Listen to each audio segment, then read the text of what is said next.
సారాంధ్రగా మారకుండా కూడా చూసుకోవాలి. అవును, పర్ఫెక్ట్, కరెక్ట్గా చెప్పారు. ఎందుకంటే ఇది ఇప్పుడు జరిగింది కొద్ది కాలమే, మేబీ 16 నెలలు అయింది, ఇంకా సుదీర్ఘ కాలం ఉంది వీళ్ళ ముందు. వీళ్ళు ఇప్పుడు ఈ సస్పెన్షన్ అనేది ఒక గుణపాఠం కావాలి. ఏది అటు ఎమ్మెల్యేలకైనా, అటు మంత్రులకైనా, అటు ఉన్నటువంటి ఇన్ఛార్జీలకైనా, ఎవరైనా సరే, ఏ స్థాయిడైనా సరే సస్పెండ్ చేస్తాం. ఇప్పుడు మనం కంపేర్ చేయాల్సింది ఏంటంటే, జగన్మోహన్ రెడ్డి ఏ విధంగా స్పందించాడు, చంద్రబాబు ఏ విధంగా స్పందిస్తున్నాడు. ఎందుకంటే ఇప్పుడు జయచంద్రారెడ్డికి భవిష్యత్తులో టికెట్ రాదు, అది ఖాయంగా నేనే హామీ ఇవ్వగలను.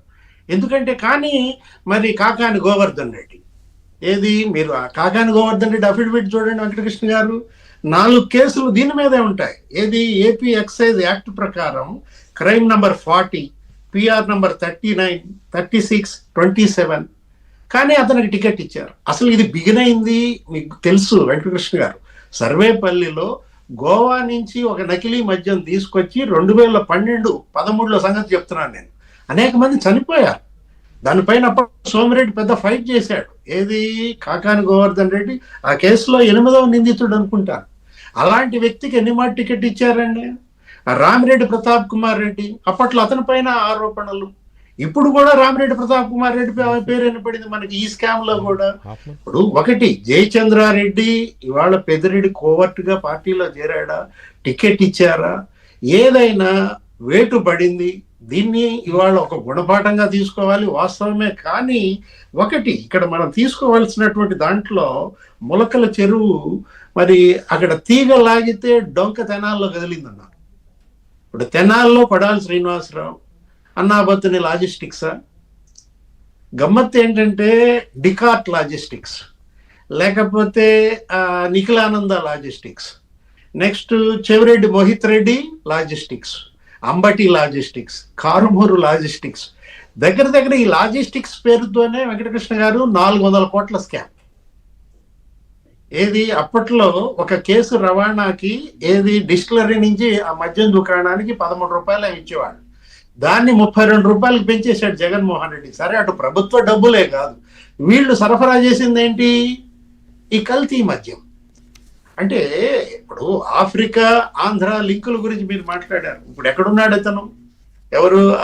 సుధాకర్ నాయుడు అనే అతను, లేకపోతే మీరు చెప్పినటువంటి ఆ మిగతా వ్యక్తులు, జనార్దన్ ఎక్కడున్నాడు? అంటే ఒకటి, వీళ్ళకి కృష్ణా జిల్లాలో ఎన్ఆర్ఐల బినామీలుగా వీళ్ళు మరి కొన్ని బార్ లైసెన్సులు తీసుకున్నారు. అట్లాగే మరి కొంతమంది వైసీపీ నాయకులకి వీళ్ళే బినామీలుగా మరి ఈ మద్యం వ్యాపారం. ఆఫ్రికా ఆంధ్రప్రదేశ్ లింకులు అంటే అసలు ఆఫ్రికా మూలాలు ఎక్కడున్నాయి? చెవిరెడ్డి భాస్కర్ రెడ్డి ఎన్ని మాట ఆఫ్రికా వెళ్ళాడు?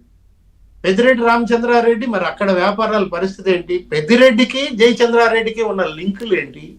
వీటన్నిటిని కూడా ఎస్టాబ్లిష్ చేయకపోతే ఇవాళ ఈ మద్యం మాఫియా ఏంటిది? దీన్ని ఒక లాజికల్ ఎండ్కి తీసుకురావాల్సిన బాధ్యత ముఖ్యమంత్రి చంద్రబాబు పైన ఉందన్నమాట. ఆ తర్వాత దీనికి మరి దర్యాప్తు సంస్థలు సిట్ ఒక కొలిక్కి తీసుకొచ్చాయి. బ్రహ్మాండంగా జరిగింది దర్యాప్తు. స్పెషల్ ఇన్వెస్టిగేషన్ టీం మరి ఇంతమందిని అరెస్ట్ చేసింది అంటే, కానీ ఇక్కడ బెయిల్స్ ఇస్తున్నారు. ఇది ఒక దురదృష్టకర పరిణామం. ఏంటి? ఒకటి, అది డిఫాల్ట్ బెయిల్ ఇచ్చారా, లేదు ఆ డిఫాల్ట్ బెయిల్ను చూపించి మళ్ళా మిథున్ రెడ్డికి బెయిల్ ఇచ్చారా? వీటన్నిటిపైన ఇవాళ న్యాయస్థానాలు కూడా ఉక్కుపాదం మోపాలి. ఏసీబీ కోర్టు, దానిపైన హైకోర్టు కూడా తప్పులు చేస్తే సుప్రీంకోర్టు సవరించినటువంటి సందర్భాలు అనేక మనం చూసాం వెంకటకృష్ణ గారు. దీన్ని మాత్రం ఈ మద్యం మాఫియా ఇవాళ ఇదొక మహమ్మారిగా మారి, ఇవాళ ఇదొక వైరస్ అన్నమాట. దీన్ని మాత్రం మరి ఏ వ్యాక్సిన్తో నిర్మూలిస్తారు?